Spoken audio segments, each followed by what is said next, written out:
السلام علیکم د سپوکن انګلیش سیریز په 14م کلاس کې نن خبره کوم د اپوسټروفي اس په اړه کې چې د اپوسټروفي اس څه وي او په روزمره بنیاد باندې دا موږ په انګلیش کې څنګه استعمالو. نو ګور یاد ساته اپوسټروفي ویل کېږي د ورکوټي غونډې کامې ته چې کله د بر سایډ دا کامه وي دغه ته ویل کېږي اپوسټروفي چې لاندې سایډ نه بیا خو کامه شوله خو چې د بر سایډ وي دې ته ویل کېږي اپوسټروفي او اس خو تاسو پیژنئ چې عام اے بی سی والا اس دی نو اپوسټروفي اس دې ته اپوسټروفي اس ویل کېږي. ښه دا اوس استعمالېږي د څه لپاره؟ نو یاد ساتئ اپوسټروفي اس د ملکیت بیانولو دپاره استعمالېږي. ٹھیک ده یا د مالک ښودلو دپاره بیانېږي. مثال چې یو کس د یو څیز مالک دی یا د یو څیز سره بل څیز تعلق لري نو دغه ته اصل کې ملکیت او دغه ته اصل کې یو ریلیشن یو تعلق ویل کېږي نو دغه لپاره استعمالېږي اپوسټروفي اس. لکه مثال په تور مونږ وایو کنه د علي کور نو ګوره دا کور ملکیت شو علي مالک شو. نو چې ته په انګلیش کې اوس داسې وایې کنه چې د علي کور نو د دې علي او د دې کور په منځ کې به دا اپوسټروفي اس راولي. لکه مثال ګورئ الیز دا ز پکې دا اپوسټروفي او اس شوی الیز هاوس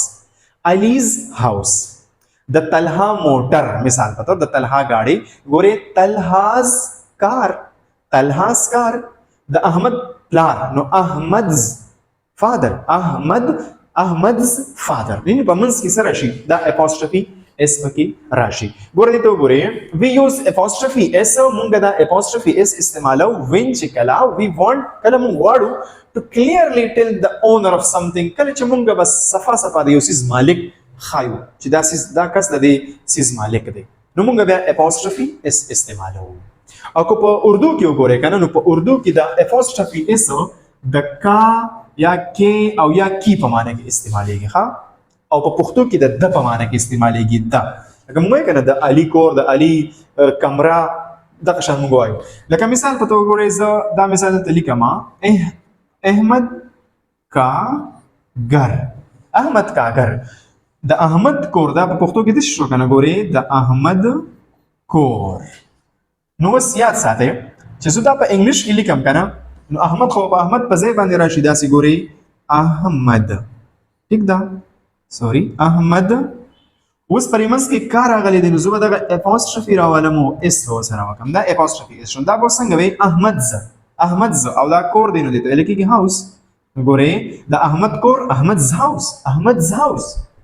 نو په اردو کې د دې کا یا کې یا کی په معنی کې دا اپوسټروفي اس راځي او په پښتو کې د دې په معنی کې استعمالېږي ښه احمدز هاوس د احمد کور. نو دغه د استعمال هغه طریقه ده. ٹھیک شو. ښه اوس ګوره ملکیت چې کوم دی مونږ د ژوندو څیزونو خایو کنه ژوندي څیزونه لکه مثال احمد کور د احمد ژوندی دی کنه د احمد کور نو احمد ژوندی دی نو د ژوندي څیز چې کله ملکیت ښیي کنه نو عام طور چې کوم دی د اپوسټروفي اس د هغې دپاره استعمالېږي ښه او طریقه دا ده ګوره لیوینګ تھنګز ژوندي څیزونه چې اول به راشي ناون اول به څه راولي ناون به راولي لکه د کوم څیز چې یا اونر ورته ویلی شي د کوم څیز چې ملکیت ظاهرې په منځ کې به راشي اپوسټروفي او ورسره اس او بیا چې کوم څیز دی کوم څیز یې ملکیت دی نو بیا به هغه راولي. نو دا هغه فارموله ده. لکه اول به مالک راولي لکه مثال زه وایم کنه چې د طلحه کمره مثال دا زه په انګلیش کې وایم د طلحه کمره نو ګوره اول به زه د مالک راولم ګوره کمره د چا ده نو د طلحه ده کنه نو طلحه مې راوستو بیا اپوسټروفي اس دی نو ګورئ اپوسټروفي به وکړي او اس به ورسره وکړي ښه اپوسټروفي اس او بیا کمرې ته ویل کېږي روم نو د طلحه کمره یا داسې مونږ وایو کنه د طلحه کمره غټه ده د طلحه کمره صفا ده د طلحه کمره ښکلې ده. طلحاز روم از کلین د طلحه کمره صفا ده د طلحه کمره بند ده طلحاز روم از کلوزډ. نو په دې طریقې سره چې کله ژوندي ښه اول به اونر راولي اپوسټروفي اس او بیا به کوم ملکیت چې دی هغه به راولي. ښه چې کله اوس څیز نان لیوینګ وي ښه دې ته پښتو کې لکه مطلب چې صافه کې نه وي مړ وي نو داسې مونږ اکثر وایو کنه مونږ وایو مثال په طور مونږ وایو د کرسۍ خپې نو دا کرسۍ اوس نان لیوینګ دی کنه د موبایل کیمرا د پکې پرې یعنی دا پکې اوس نان لیوینګ دی پرې د دې ملکیت دی نو دا د دې طریقه بیا سره د دې طریقه بیا الټه ده څنګه چې مړی د ژوندي الټه دی نو همدغه شان دې طریقه الټه ده دا ملکیت به اول راشي پوزیشن بیا به پکې اف راشي ښه اف به بیا راولي او اخر کې به بیا هغه مالک راولي لکه مثال په تور چې زوم د پکې پرې نو ګوره اول به زه دغه ملکیت راولم بلیډز د پکې دی پرو ته بلیډز ویل کېږي بلیډز اف د فین یعنی او بیا اخر کې به هغه مالک راشي مطلب د کم سیس چې دا دی نو بلیډ اف د فین یا مثال د کمرې دروازه د ډور اف د روم ډور اف د روم نو دا د اف سټرکچر باندې بیا دا نان لیوینګ سیزونو ملکیت بیانېږي خو ځینې سیزونه داسې دي چې نان لیوینګ دي خو هغې کې هم اپوسټرفي اس استعمالیږي لکه مثال په طور اکثر د ملک د نوم سره لکه مثال په طور چې څوم د پاکستان آبادي نو پاکستانز پاپولیشن یعنی یا د پاکستان ګندګي نو پاکستانز پولوشن یا د خار د نوم سره هم راځي لکه مثال په طور د پیښور موسم نو پېښاورز ویدر یعنی پېښاورز ویدر اگر چې نان لیوینګ دی او دا به یاد ساتئ چې د ملک یا د یو خار د نوم سره هم اپوسټرفي اس استعمالي دي شي دین علاوه د وخت ټایم چې څومره خبرې دي لکه مثال مونږ اکثر وایو د نن خبرونه نو ټوډیز نیوز اگر چې ټوډے خو مطلب نان لیوینګ سیز دی ټوډیز نیوز د نن خبرونه یا د سبا میټینګ نو ټوماروز میټینګ دا څنګه وایي کنه د 2 کالو تجربه نو 2 ایئرز ایکسپیرینس یعنی نو دې سره موږ اپوسټرفي اس استعمالي دي شي دین علاوه کم چې هیونلی آبجیکټس دي نیچرل آبجیکټس دي نور شو سپو میشوا دغه سره هم اپوسټرفي اس استعمالي لکه مثال په تور مونږ وایو د نور حرارت نو د سنز هیټ یا مونږ د سپوږمۍ سطح نو د مونز سرفیس دا څنګه وایي کنه یا د غر څوکه نو د ماونټینز پیک د غر څوکه نو هغه کې اپوسټرفي اس راغلی د دین علاوه چې کم ناون پرسنیفاید شي پرسنیفاید مطلب دا چې یو سیز وی خو نان لیوینګ مړ وي ژوندی نه وي خو تور د ژوندي سیز هغه خاصیت ورکړي لکه مثال په تور د مرګ لاسونه نو په دې کې اپوسټرفي اس استعمال ښه ډیتس هینډز یا مثال په تور ته د کورټ یعنی د عدالت فیصله نو کورټس ډیسیژن نو په دې ځای کې دا مرګ چې کوم دی هغه هم تا پرسونیفاید کو د مرګ خلاصونه نه کنه لاسونه خو د انسانانو وي نو دا تا پرسونیفاید کو پرسونیفیکیشن دی ته وایي هم چې ته کله یو نان لیوینګ سیز لا د ژوندو سیزونو یو صفت ورکړي کوالټي ورکړي کورټس ډیسیژن نو د عدالت فیصله نو عدالت خو په خپل فیصله نه کوي فیصله به جج کوي نو تا د عدالت د انسان کوالټي ورکړه نو دا هم پرسونیفیکیشن شو نو دې کې هم اپوسټرفي اس استعماليږي نو چې په کم ناون کې personification وشي نو apostrophe s سره استعمالي او یا دغه سيزونه وي لکه heavenly object شو ورس په یا د ملک نوم شو یا ټایم والا ایکسپریشن شنو بیا پکې apostrophe s استعماليږي د دې علاوه زیات تر چې څومره نان لیوینګ سیزونه دي نو بیا پکې off والا دغه استعماليږي لکه مثال په تور چې زویما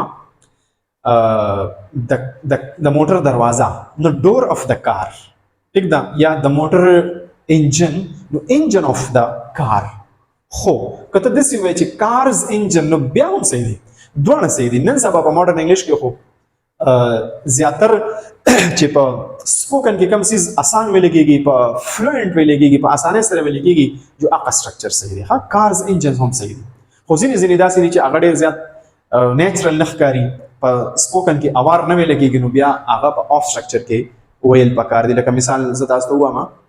چې ته د سړک اخره نو end of the road end of the road دا اوس ډیر نیچرل دی داسې نه چې roads ends هغه بیا داسې ډیر مطلب فارمل او صفانه ویل کېږي او end of the door یا end of the story دا لکه صحیح ویل کېږي نو دې ته به کې خیال کوئ نور مثالونه اوس دې ته تاسو وګورئ دا هم نور د دې apostrophe s والا مثالونه دي د 1 نمبر مثال ته اوس وګورئ ها ګوره this is Ali's book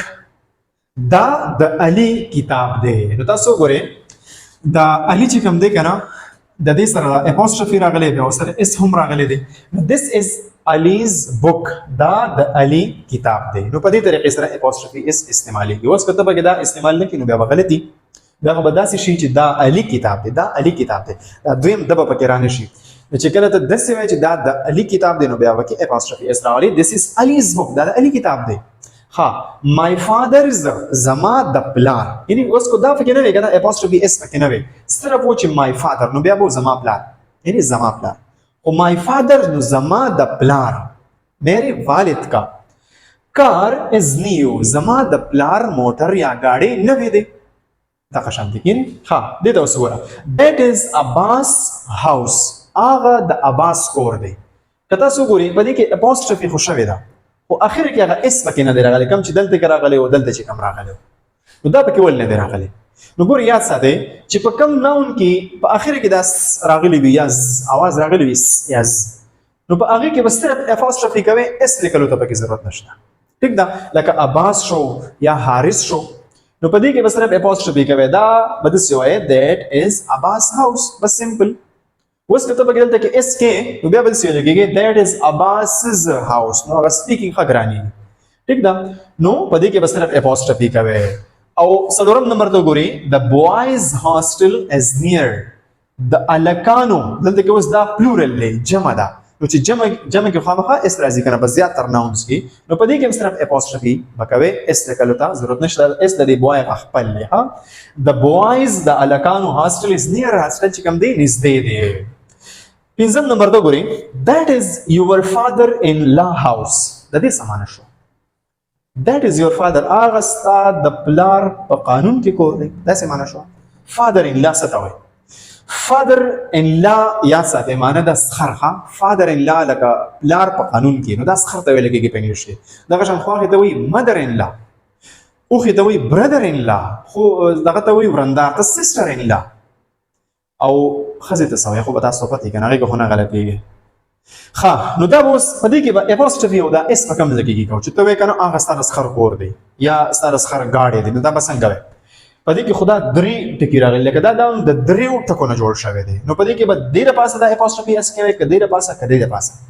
نو یا ساته چې دا شان کمپاوند ناون وي د دوه یا درو ټکو نه جوړ شوی نو هغه کې په اخیری نه په اخرنی دغه باندې چې کوم دی apostrophe اس کوي نو ګورئ that is your father in law's house هغه ستا د سخر کور دی نو په دې طریقې سره apostrophe اس استعماليږي امید ده چې تاسو پوه شئ وس سنور مثالونو په پښتو کې لیکم په شریک انګلیش ته اړو او دا غینه پس درل بیا هوم ورک در کوم هغه تاسو په کمنټ کې بیا په انګلیش کې ترانسلیټ کوئ چې پریکټس هم وشي او یاد شي درته ٹھیک شو ها اولنی مثال له د ماشومانو سکول بند دی یعنی د ماشومانو بچو کا سکول نو طریقه څه ده اول به د ماشومان راولي بیا به apostrophe او اس واکي او بیا به هغه ملکیت سکول له هغه راولي نو ګور دا بل سره شي the children ماشومان څه ویل کېږي چیلډرن یو ماشوم ته ویل کېږي چایلډ یاد وساتئ ها چایلډ یو ماشوم ته ویل کېږي چې ډیر شي کنه نو ار ای ان به سره وکړي د چیلډرن ټیک شو بیا به راشي apostrophe او بیا به اس وکړي د چیلډرنز او بیا چې کوم ملکیت دی د دې چې کوم سیز دی نو هغه به راولي د چیلډرنز سکول از کلوزډ دا بند دی په دې طریقې سره دا انګلیش ته او د چیلډرنز سکول از کلوزډ ها د درګې موسم ګرم دی د درګې موسم ګرم دی نو ګوره تاسو ما وختي وی چې د زکی د نوم سره یا د ملک د نوم سره هم apostrophe اس راځي نو د درګې دلته کې بزولي کما درګې او apostrophe او اس نو درګې د دې معنی څه شو د درګې ها د درګې چې دا اوس هم صرف به معنی درګې چې apostrophe د سره کو اس د سره کو د درګې weather د درګې موسم یعنی درګې weather د درګې موسم is hot د درګې موسم ګرم دی ها د پښو لکه تور ده نو د زناور هم چونکې لیوینګ وي دا غي سره apostrophe راځي ها د پښو لکه تور ده نو د کیټ به ولي کی apostrophe او بیا اس اوکې د کیټس دا به سره نږدې کې ها د کیټس ټیل ویل کېږي لکه ته د کیټس ټیل از بلیک د پښو لکه تور ده ها د جینکو کمره صفا ده د جینکو کمره صفا ده نو ګوره اوس جینکې مطلب ډیر دي نو د ګرلز ګوره جی آی آر ایل او اس ګرلز ٹھیک شو اوس چونکې په دې کې خپل اس شته کنه ګوره ګرلز مطلب ډیر جینکې دي ګرلز نو دلته کې به صرف apostrophe وکم او اس ته پکې ضرورت نشته نو د ګرلز روم از کلین د ګرل روم از کلین نو په دې طریقې سره دا په انګلیش کې لیکل کېږي اوس درلا هوم ورک در کوم ها دا میټاوم دلته کې یو 15 جملې لیکم هغه تاسو په کمنټ کې بیا انګلیش ته واړئ خجی دا تاسو هوم ورک دی ها دا تاسو په کمنټ کې په انګلیش کې ولیکئ اولې دی د پاکستان آبادی سیوا کیږي د پاکستان آبادی نو پاکستانز population تاسو ما وې کنه چې د ملک د نوم سره هم apostrophe s راځي نو پاکستانز population یاد بسای د پاکستان نه مخکې به د نه راولي حدث ونه چې د پاکستان نه پاکستانز population is increasing یو د تمام په نور تاسو کې ګوره بیا د پاکستان د کرکټ ټیم میچ وګټو دا به تاسو واړه انګلیش ته بل د ماشومانو تپوسونه نه ختمېږي د ماشومانو تپوسونه children's question ها احمد کا بستا بہت باری ہے د احمد بستا ډیره درنه ده احمد کا بستا احمد's bag د شایان ملګری ښه هلک دی شایان's friend نو دا ټول به تاسو هم په دې طریقې سره واړوئ انګلیش ته او په کمنټ کې به ولیکئ که ویډیو خوښ شوي ویډیو سره لایک کړئ کمنټ هم وکړئ او ملګرو سره شیر کړئ جزاک الله